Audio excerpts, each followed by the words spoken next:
You're Run not on a amok. roll. I'm on a roll. No, you're not. I am. Take that. Mm. And don't shrink me. I know you want to shrink my head or something. You want to make me small. What are you talking about? Exactly. Exactly. I look like I'm on your shoulder, like the little devil on your shoulder, right? It's beautiful. We could do this. There. Down there. Or I we am can get you over beneath there. you. Whatever you get it out of your system, Josh. Go ahead. What, this one? That one? No. Okay. It's never going to be out of my system. Like that's impossible. That's probably true. Yeah. Are you ready? This is hold it. Wait for it. Do you know what's coming? Don't say I it. know what's coming. This is Potpourri Part 2. Yeah, baby. Did you know that? No, you didn't know that was coming. Did you? I knew the part 2 was coming. I didn't know Yeah. you'd go with the country potpourri. Potpourri. I see you got your morning nap. Or excuse me, here you got your morning nap. You know what it is? I get up early and so I have all of my energy front loaded. Yeah. But then you should see me late in the day. I'm pathetic. I'm like in my chair, clicker in my hand, jaw slack, drooling out of my mouth. Right. At like 7 o'clock. It's pathetic. As you watch, let's see. You sit down for your nightly Wheel of Fortune watching, followed by Jeopardy. Well, first there's the nightly news. Oh, okay. Of course, you have to stay up with current events if you're older. Okay. Then Jeopardy. Oh, because you want to be stumped enough, right? But you answer one question and you feel good. Oh, I still have a brain cell left. Yeah. Yeah. Then there's Wheel of Fortune. Oh, Wheel of Fortune's after. I thought it was always before. No. Oh, wow. Okay. No. Ho. Sorry. I can't believe that Vanna White and Pat Sajak are still upright. They're like petrified or something. Yeah, right? I don't understand. They've been doing that. Yeah, when I was little. Decades. Yeah. Decades. Like 4. Yeah. Well, when was that? That was right after the big one. It was like WW1. Yeah. WW1. Yeah. You know, I once made my father stop on the side of the road by the entrance sign to North Myrtle Beach because it was the birthplace of Vanna White. So I had my dad take a picture of me next to that sign. That's the only time I've ever done that, and it was because of Vanna White, and I feel terrible now. Don't. They'll go on. They're probably in a wax museum somewhere. You know that? Yeah. Isn't that a picture? Yeah. And they're like they can't. I don't know. I don't understand how the changes have been so minimal. You know what it is? It's the money, Josh. That's easy money. Yeah. Come on. Yeah. That's easy. I know. That's easy money. And I'm not picking on them. No. Right? Vanna doesn't even have to spin the things anymore. She just touches it. I know. It's easy. It's easy money. They probably record like a chunk of them at a time. Yeah. They probably go in for 2 days, do a month's worth of episodes, then go to the beach. Yeah. Go to their Malibu home, just stare at the ocean, or I doubt whether they have other things that they're doing. We should do that with this, right? We can just record a month's worth and then put our feet up and watch the money roll in. So who, you know where I'm going with this? Yeah. So who's Vanna and who's Pat? I'll let you pick. I'll go with whatever you. Oh, I'm definitely Vanna. Really? Yeah. Are you going for? No, you're not. Well, let's. It's very simple. Very simple. Word count. No. This is aspirational. I get you, and that was a little bit of a dig. And you know what? It just rolled off my back. That's fine. Rolled up. I'm like a duck. Just rolled off my back. But this is aspirational.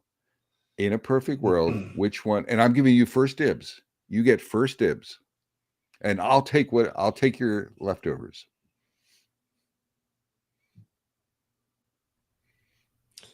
I still say Vanna. Okay, that's fair. Then Yeah, I'm Pat yeah, Sajak. because you've got the I mean, bad jokes, right? You've got like that's that's just true. That's yeah, snarky, sort that's of a old dad humor, that's a right? sweet spot for you. And it's like a radio voice. Didn't he do? He was a DJ I have before. no idea. Yeah, I think he was a DJ. yeah, Plus, you know what? Vanna is it. With all due respect, I mean, I'm not bringing work up, but she's well preserved. very yeah, I mean, yeah. how old? She's probably in her 50s or no. 50s I mean, gotta you think be she's older? gotta be 70s plus. No, she's Yes, not. we're gonna look that No, up no right way. now.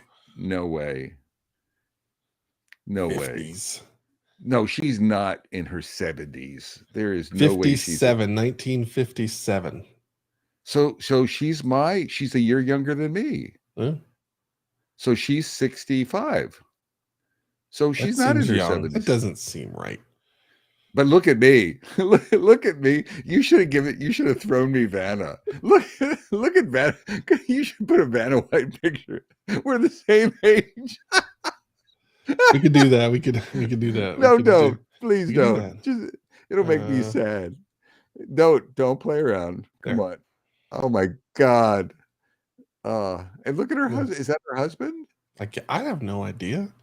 I'm I just don't, doing what.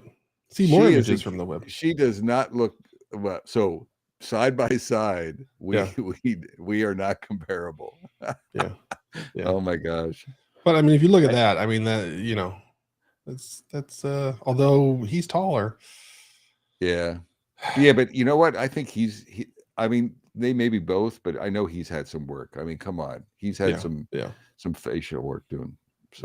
So I'm Pat and you're Vanna. yeah.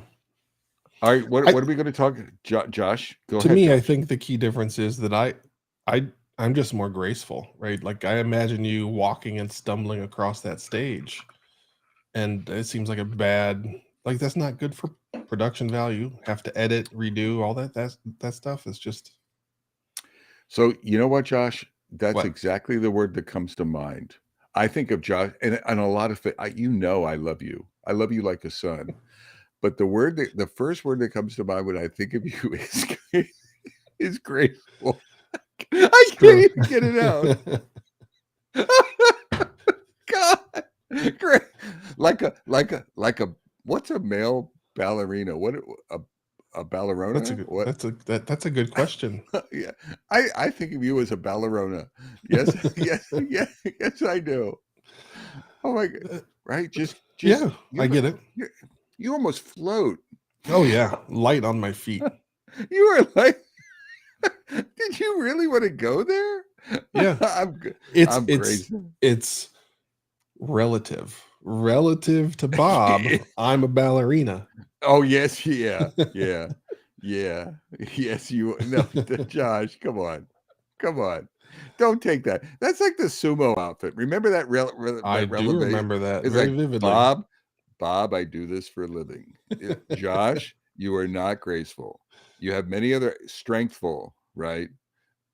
Whatever words you want to use, but graceful, float like a butterfly, sting Yeah, like a I bee. can go get Yeah, that hat. Prove yeah. Do you want to get into the potpourri episode? All right, Metacasters. Let it. me announce this. Everyone, this is I need to get some oxygen in there so I can really Yeah, build it I out. know. Potpourri part duh. Yeah, I have a question. You know who these questions are from, Josh? No, I don't. David Raj. Oh, okay, good. I like it. David Raj. Someone I know and respect. So I'm just going to start. Let's dive in. Does Agile get old? If you're doing it right, no, because you're constantly evolving and iterating. If it's stagnant and feels old, then you're doing it wrong. Man, that was a graceful I response. know. I know. It floated in there. I can't. I'm going to lose it. I can feel a laughing fit coming It's going to up. happen today. I think it is. I just can't help it. You just killed me with the graceful. Yeah, sorry. What facts are facts. Bobby G. Please stop. Uh, I think I 100% agree with you. I think if you're doing it wrong, it gets old. I'm trying to think. I want to add nuance. It's wrong, but I think if you're not changing, if you're not adapting, it because if you're doing Scrum, I joked years ago, but I was serious with clients. I would go in and I would teach them Scrum or teach them Kanban, and as I was leaving, I would be like, if I come back in a year, if I'm lucky enough for Yeah. you to invite me back in a year, and if you're doing exactly what I told you to do or whatever you decided to do today, then I said I have failed. Not only have I failed, you failed, and I will I will smack you around or something because it's part of it is that exploration, experimentation, and figuring out what works and what works today may not work a year from now or whatever. So that adaptability. So I think agile. If you get, it's not even stuck. If you're doing something statically, like even if you are doing Scrum like excellently by the book, I'd still call you out and say, there's opportunities that you've missed along the way to do something different. So I'm like all in. That was a wordy way of agreeing violently agreeing with you. Did Yeah, you I have think something else? yeah, just the first symptom of that is retrospectives start to stumble and people start to question, should we do retrospectives? Like there's nothing to change. And oftentimes some of those teams that are doing it really well, they get complacent about change and like, we're knocking out of the park. We don't need to retrospect and things like that. So that's a very dangerous spot to be in. So as an agile coach, that's something that you have to fight and diversify the retrospective so that everybody continuously feels the value that's coming out of that. All right, I'm next with one. you. So teaching your execs agile, comma, and why it matters to them. So I think it's reactions to teaching them agile. I'll let you all of these you can if you don't mind, why don't you go first and then Sure. I'll weigh in. I think those of us that have been through the agile coaching ranks, one of the more common things that we run into is just a misunderstanding or a generalization of what agile is. And it often requires someone like us to come in and educate the executives on what it means. And one of the most common things is, oh, when we do this, we're going to be able to go faster. And that's always, not always, that's most common. One of the first things that people hear from executives that have hired one of us to come in, or somebody's hiring us and saying, hey, listen, we got this issue.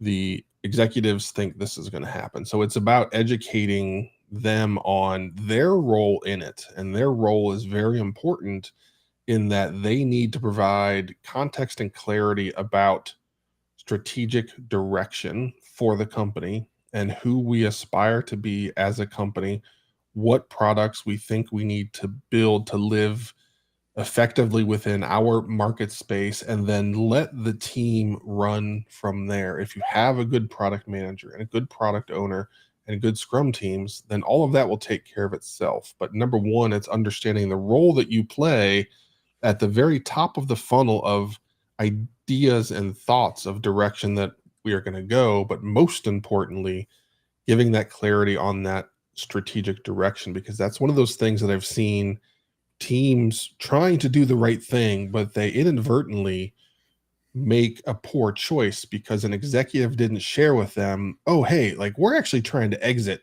within the next 18 months.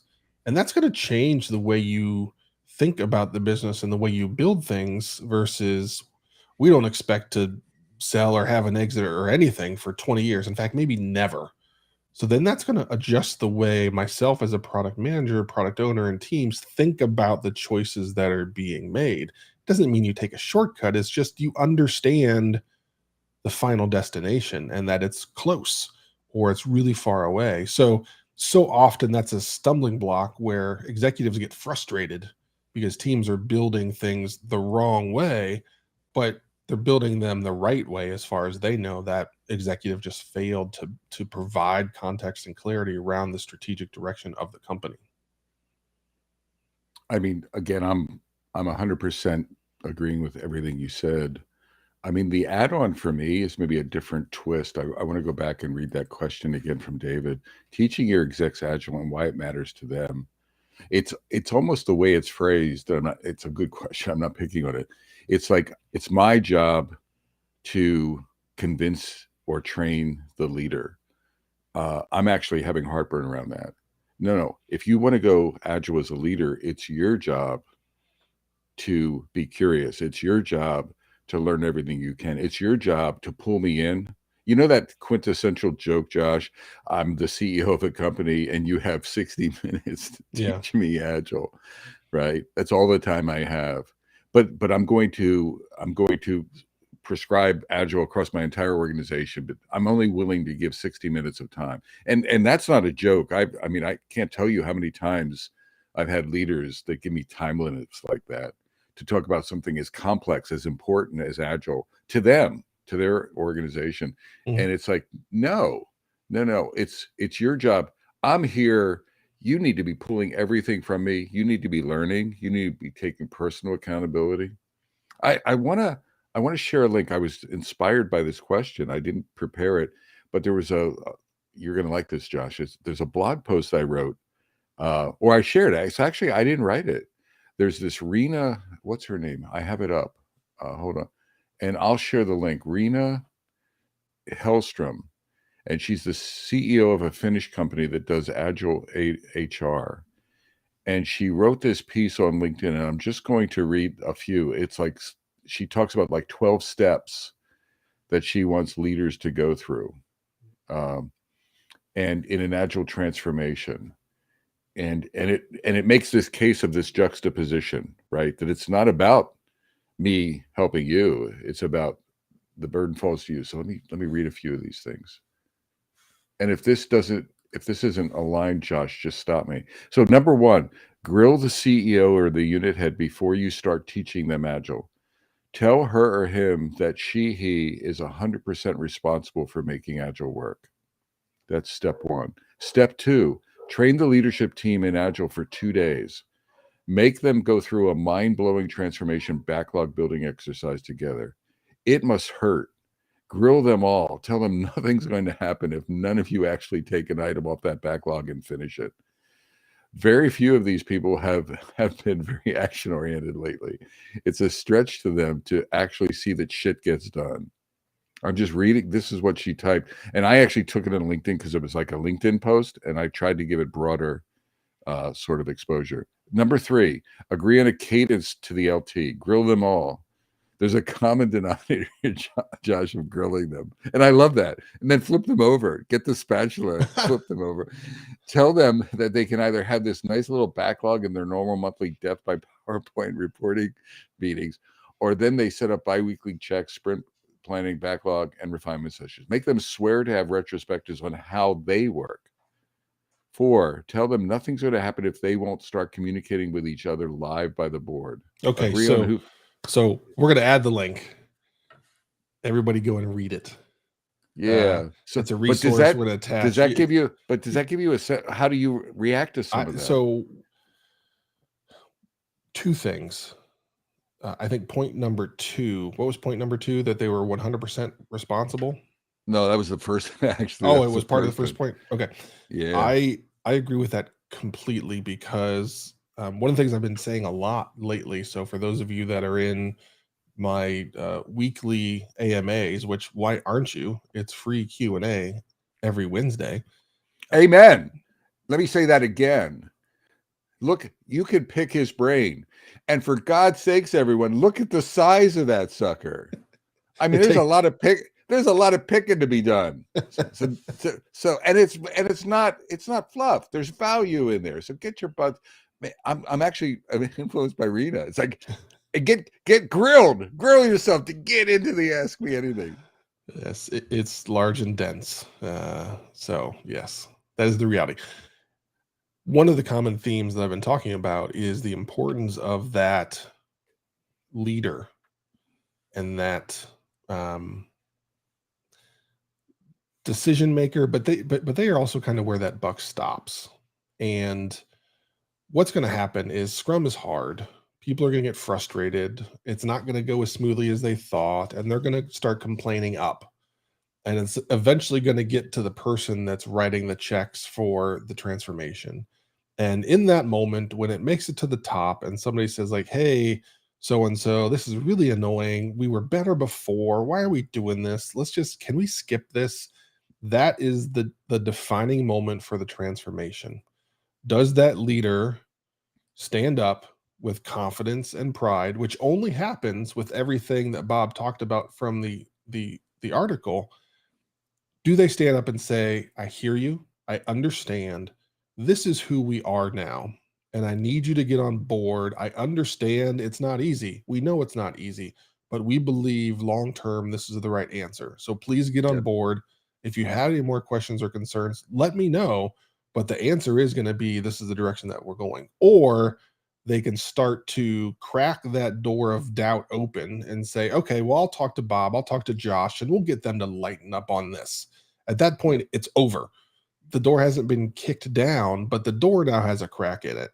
And it's only Yep. going to take a couple more things like that to where the legs are completely cut out from under the transformation. So that is the moment when it's going to define success or failure, and making sure that they understand the responsibility that they have to help drive the success of this, because they are asking the company to change the way they fundamentally operate. Just Well, if you for think about it like that, yes. that's not easy. Well, I mean, even stop the fundamentally. They are the leader. Damn it. That's a there's lead. Lead. It's your job to figure this stuff out. You don't have to be an expert like Josh and I are, but you have to, damn it, you have to get in the game. That's what she's saying. I love, and she was talking about this. It was like her recipe. I mean, there's a little bit of flamboyance in it, but I know her, and this is her posture with leaders, and I think it's the right posture. Yeah. So it's not this, oh, I need a little bit of training just so I can. No. You need to stick your whole body in it. You need to dive in, and then you need to not just get trained. You need to behave this way. You again, step up. So I'll make sure I'll share that link with you, Josh. We'll get it Okay. into this. Sounds But good. did you like? Yeah. I love her audacity of putting it all on the leader. Mhm. And maybe it's a little unfair. Maybe it's a little unbalanced. But you know what? Tough. It's If not. I love the audacity of that. All right, let me get to the next question. Alrighty. Interviewing scrum masters. And then he says in parentheses, even mock Q&A. So we could share mock Q&A. I don't know if we want to do that. And then interviewing scrum masters, product owners, agile managers, directors, VPs. I think it's a very open-ended question, maybe about interviewing, like how to interview. I'm putting words in now, maybe agile folks, maybe some Mhm. of our tips or tricks. What do you got? This was one of the hardest things I ever did, especially as an agile thought leader. So we had been doing our podcast for 6, 7, 8 years, something like that. And for the first time in my career, I needed to hire a scrum master or an agile coach. I had hired hundreds of developers, but I like froze up and realized, wait a minute, everything I do to hire a developer isn't going to work for a scrum master. So I really had to rack my brain. I talked to Bob. I had this question and I had to work through. I figured out how to validate that a great developer is sitting in front of me, but I'm Right. not sure how I'm going to do that for a scrum master. And what are the things that we work through? And I sat down with Bob. Like I said, I sat down with my team and we talked it through, because it is one of those roles that you don't hire that often. So you don't build up that practice. And for me, what I worked to understand was I worked to understand whether they were little a agile or big A, because that was very important to me. And understanding, is their mindset correct? Because if their mindset is correct and in align with who we aspire to be from an agile perspective, things were going to be good. So that was the primary requirement that I had. And then it was working through, how do I validate that. How do I create scenarios or situations where we can have that person walk us through their response and find out which A is it, big or little? And that's a different interviewing style. And because mindset is hard to measure. I think Yeah. it's behavioral, like you were talking about. It's example based. It's situational. The thing I wrote down, sort of inspired by what you were saying, Josh, and it's an addition. Is I think this notion of try it. I remember when my daughter Rhiannon interviewed for a Scrum Master role, and Eric Hannon, who we know, Hmm. I think does I don't know how many people do this, but I think a lot of people, when you're interviewing for these agile centric roles, you audition people. Hmm. So what happened with Rhiannon is she had to facilitate a retrospective, a real retro. Hmm. They didn't softball it. They actually gave her a real team that had real issues or challenges, and they gave her a little bit of prep, but it's like, come in here and run the retro. And so to me, that's an audition. And that's like practice. Show me what you know, show me how you're going to, behave, etc. And I think that's part of the interviewing as well. Even developers, like join. I'm not saying get free code. So everyone read my lips. You don't get free work for no pay. So that's not the auditioning goal, but it's immerse someone at eye contact. We would bring someone into a team for a few hours and say, pair with some developers on the team, check in some code, fix a bug, or work with someone to fix a bug, Hmm. or whatever. And what we wanted is not to get free work. We were trying to say, this is your team. Experience them and let them experience you. And then we'll make a decision from that, and only do it based on, it's not even, so there's experiential questions, and then there's immersion and sort of going through the auditioning process. And I think that's an extension that you want to make. React to that, because I don't know if you've done auditions. You may have mixed feelings about it. We had a very clear audition style approach for developers, but again, it was about the mindset. So we would give them very challenging problems, and we would tell them we don't expect you to have the answer or to be able to just like dump it out on a whiteboard. Yep. What we didn't say is that the interviewers, they are there to help. They already know the answer and they've seen the best versions or whatever. So it's a test for that engineer of, can they collaborate with our team? Are they willing to? Do they ask for help? What do they do there? Again, to find the mindset.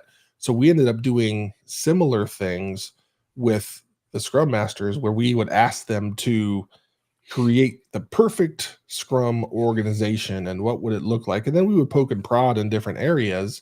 And again, just try and work side by side with them. That ORSC thing that I didn't even know it was ORSC until you told me, is what we try and do. Instead of sitting across from each other, is we try and get them sitting next to us and put that problem up on the whiteboard and seeing how well they work with us to figure out the right answer to a complex problem. And we, again, I hate things like this where it's like a quiz. This is not a quiz. And we tell them up front, you're not going to have the perfect answer. That's okay. We'll talk it through. And there are some people that hear that and get excited. And then there are some that just can't get over that of, oh, this is a quiz. There's going to be a perfect answer. I don't know it. And then Right. again, that's because they don't have that mindset and that comfort of, we're going to iterate. I know Rhiannon got really nervous. And she asked me, how to. I said, I don't think you overthink it. I think you go in, trust yourself. Mhm. You're going to have nerves, but just do it. Yep. Center yourself and just do it. Any preparation to me would undermine your effectiveness, right? If I Yeah. start planning it, it's just going to undermine it. It's going to be artificial. Mhm.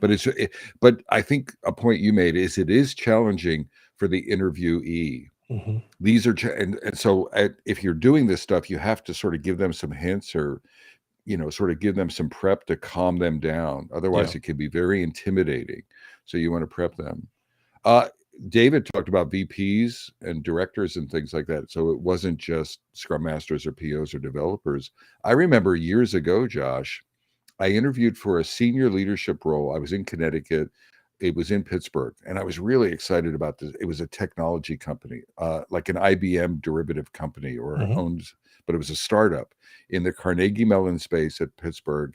I was super excited about the technology, and they part of the interview. I went there for a day or two, and they had me talk to like 50 people in a cafeteria.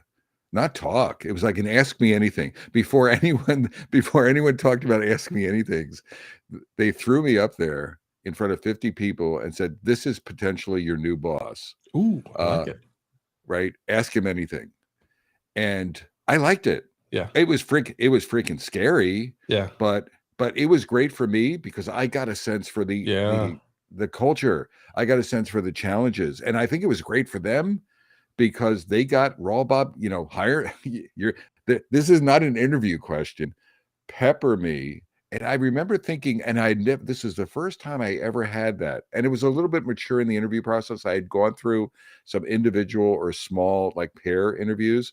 This was we're thinking about hiring this guy. We want the whole team to weigh in. And Mm. I remember walking away, and I'm like, that worked. That it was freaking scary. And I don't know, there's no way to determine how I'm doing. My decision was just to be genuine. Yeah. Like, I just need to be me. And the more I'm me, the better the decision they can make. Mhm. And then I'll get data as well. But I remember that. I think it's that, again, auditioning. And this is before, gosh, this was even pre-Agile. This Mhm. was a long time ago. But I think stuff like that is the way to go. What do Yeah, you think? I mean, to me, I love that the company did that because it shows the weight and responsibility that this role has. Like, we aren't hiring you to just do a thing. We're hiring you to lead this group of people, and that's a sizable responsibility. And also, I do love the opportunity that you had to peek behind the curtain and see what people were concerned about, maybe what they had been burned by, and Exactly. understand a little bit more of what you were walking into, and whether it's like, okay, yeah, this is a mostly healthy place, and we'll be able to make it really good, or like, holy crap, they're really dysfunctional. I don't think a company that would do something like that would be dysfunctional, but it gives you a great way to really understand without asking a handful of executives, tell me about the team, tell me about this, like, you get Exactly. it firsthand. Yeah. Exactly. And again, it's not everyone Metacasters. I think that style can be useful. So if you're hiring, again, it's the audition. Get in the game and be real with the questions, and really honor everyone. Get information. The more you can be day to day and less contrived, the better off you are. All right. You feeling good about that answer? Yeah, I do. Well, next one. Mhm. What to do when things go awry for you or others? Not that that would, David, that would never happen. Performance man. So hyphen performance management for scrum masters, coaches, product owners, etc. Okay, so I think this is people awry, right? Okay. What to do when things go awry for you or others? Performance management for agile roles. Josh.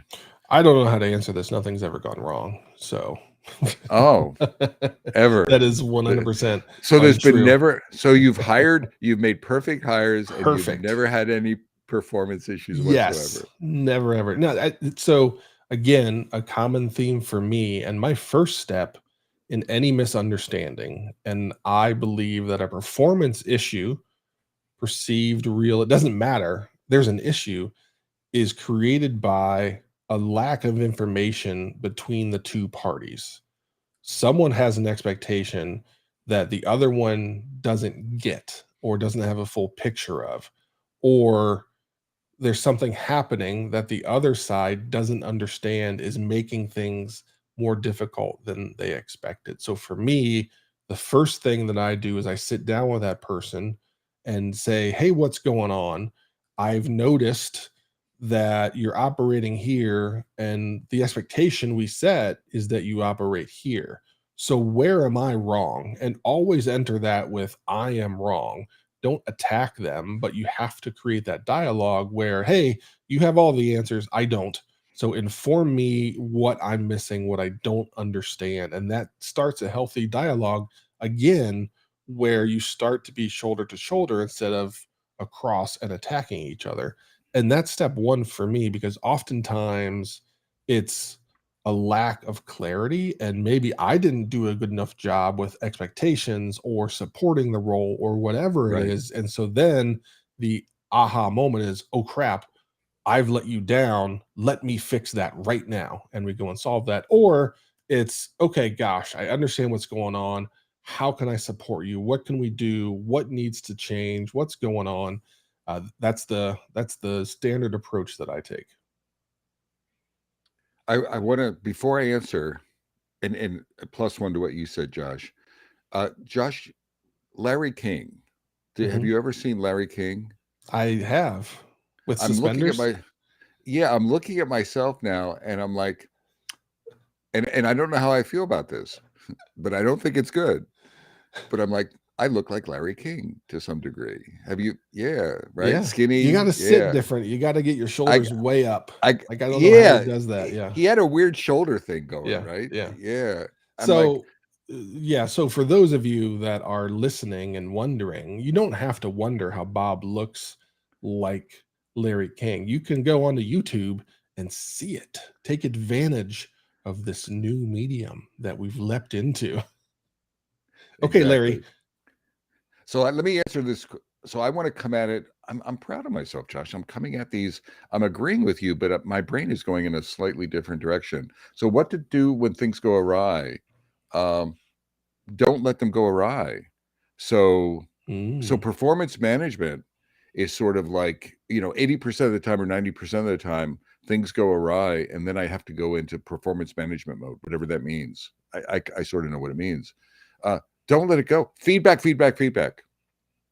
Give people, don't let it get into performance management mode. Our job is to provide real-time feedback and to accept real-time feedback. So become a feedback, sort of sponge and a feedback giver and a receiver. And then I would argue, when you get into performance management, 90% of the time it's because we didn't communicate. We didn't give feedback. We avoided it or whatever. It's like, do the feedback. And then my experience is a minor. People are smart. People are committed. Given feedback, people are going to adapt and change, or you adapt and change. Listening to that feedback. So the performance management side is like a minor slice, right? It's a rare exception. It doesn't happen that often. I think it happens a lot because people suck at giving feedback. So don't do that, right? And have that courage and become skilled at it. And it's both directions. It's that radical candor. I would highly recommend, if you're listening to this podcast, at least go and listen to YouTube a YouTube video from Kim Scott on radical candor, and start mulling that over in your head. I think we avoid that whole notion. I think if we started giving people feedback, the whole notion of performance management would almost go away. yeah, Thoughts, yeah. Josh? Yeah. So, two things there. One, I am very aggressive. I have become very aggressive with the feedback, being as early as possible. And it gets uncomfortable for the person I'm talking with, because they're used to only having a discussion about an issue when you get to that performance problem. Yep. And I prefer to put concerns or thoughts or worries I have out on the table sooner rather than later, so that I then start to set the tone with this person of, hey, educate me on what's happening. Because Yep. usually, to Bob's point, the problem's on me. It's not on them. I didn't have the clarity of something. I wasn't somewhere I needed to be, or whatever. Something happened. But the sooner I talk about that, the sooner we get to a resolution, and the smaller an issue it becomes. But you have to be skilled at doing that, because so many folks, when they hear like a manager or a leader comes over and says, "Hey Bob, can I talk to you for a minute?" Like, everybody's like, "Oh shit, what I do wrong? What's happening?" And Yep. then you do this like death march to this office where the two of you sit down and talk and you instantly think things are going bad or going wrong or something horrible is going to happen. So you have to work to condition the team that, hey, I just want to talk about something, and it doesn't mean things are bad, but so many people have histories where when something happens like that, only bad things happen. So you have to recognize and understand that feeling that your team is going to get. Second, talking about the retrospectives, if it gets that far, you owe it to yourself and to your team to figure out what changes you have to make so that that doesn't happen again. If it happens again, it's 100% your fault. Maybe the first time you could say, some of it wasn't really my fault. It probably was. But if it happens again, there's no one fault but your own because you didn't adjust or find a way to change the system so that it didn't happen again. I'm going to say I'm going to disagree with two things you said, but I'm not disagreeing. One, you said you have to be skilled. I disagree. Yes, skilled is nice, but if you're unskilled, still give feedback. Yeah. Period. Right. Period. That's fair. Yeah. And then become skilled over time. Josh, you have this humble style where you point the finger at yourself too much. Well, I'm probably wrong. You said that a lot. You know what? It's not about blame. It's whoever needs to make an adjustment, make it. What if a team member is not listening to other team members in meetings or respecting them? Well, then it's not your fault, Josh, as a leader. You just need, but they're not aware of it. Give them that feedback. Or maybe it is. It's don't point the finger at the leader, point the finger at the behavior, and then give that feedback. I don't think you can say that after you just talked about the article where it put everything on the leader, right? So that's how I'm viewing it. I'm very comfortable with the feedback. So I accept the full responsibility of being a great leader, and that if something is failing, it's ultimately my fault. So it's on me to fix it. Not fix it. Well, I would say it's on you to reveal the system to itself. Yeah. Not fix it. And that's really, you just nailed what I'm saying. If the problem is you as the leader, then fix yourself. If the problem is whoever you're talking to, then they need to fix themselves. Right? The system and the individual. So your language is always me, which isn't bad. You're a leader. You're a dynamic leader. But what I'm saying is it's not about, it's not 80-20 or anything like that. Whoever needs to repair the situation, but they won't do it if they don't get. So feedback, yes, then someone take ownership immediately. But I'm even so crazy in that if it is the responsibility of that person to make a change, then I go back further steps and say, how did I allow this into our system? What are things I could have done up front? Right. That's fair. Yeah. That's fair game. Yeah. I'm just I get you. Yeah. Your language is a lot me. I don't know what it is, but someone needs to make a change. That's the beauty of feedback. Right. Kim talks about it. It's so that so we're listening so that either their view can change or our view can change. Right. We're listening to both sides and we're giving feedback and we decide we're open-minded. Cool. I like where that answer went. I have two quickies. Oh, two quickies. Well, no, two more, two quickies. Yeah. Okay. And I'm going to paraphrase. Books you recommend during coaching. What books have changed the conversation for you or others? How and why? So each of us has to pick one book that we recommend or that's changed things for us. And I'm going to let you go first because I think you have a handful of books in mind. I do. Probably the most impactful thing that I've seen is Turn the Ship Around. And the reason why it was impactful wasn't just because of the content, but because at the end of each chapter, it gave you like a checklist of, okay, we've talked about this. Are these things true in your organization? If not, here's things you can do to go make that happen. So that was a fantastic tool for me to go through with the leadership team that I had, and for us to get on the same page about what leading means to us. And it gave us actions for us to take when we were honest with ourselves and said, okay, we're not there yet. And so that was one of those things that there's lots of books, great ideas and wonderful thoughts, but there's still that next level where you have to do the translation of like, okay, how am I going to make that work? This was fantastic because it gave you a jumping off point of, okay, we definitely have that problem. And here's a couple things you can do to start to fix it. The other nice thing about that is in an agile context, if folks can do things like that in the military, the excuses in agile context go Yeah. away, right? It's Yeah. like, well, oh, we can't. Oh, it's the military. Yeah. Right. Yeah. So if they could do that there. Mine is Five Dysfunctions of a Team by Pat Lencioni. Really off the top of my head, it's been something I come back to. One, I like it because it's a fable. So it's a quick read. It's a fundamental abstraction or metaphor for building teams, building high performance teams by focusing on trust, uh, and debate and safety, and it talks about those foundations. I do it a lot. I've actually used it. He has an assessment that I've used in organizations. It's very useful. A lot of times, people are focusing on the result side, and they don't build the foundational principles, and that's one of the keys that Lencioni talks about.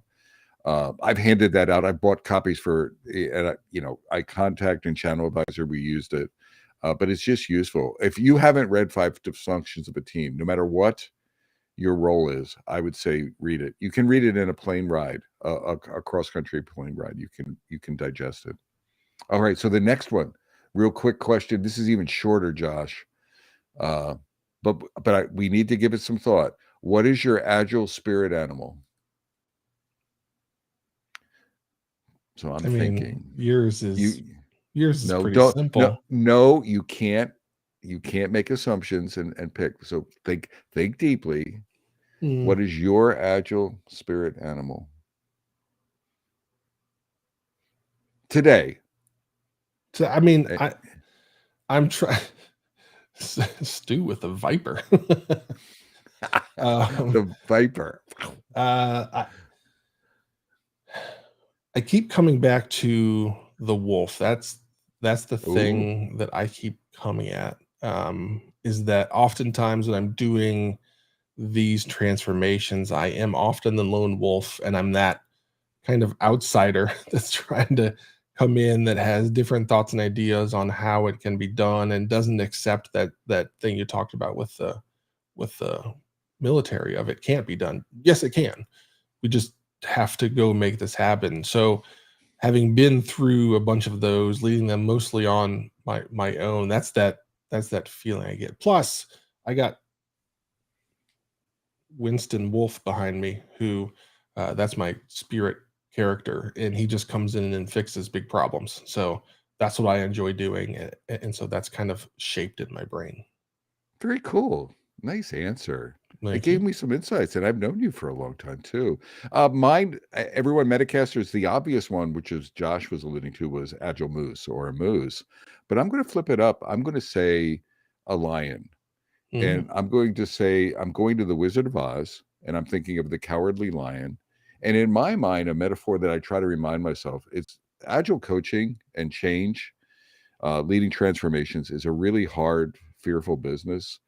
No matter how much money you have in the bank, and no matter what the contract says.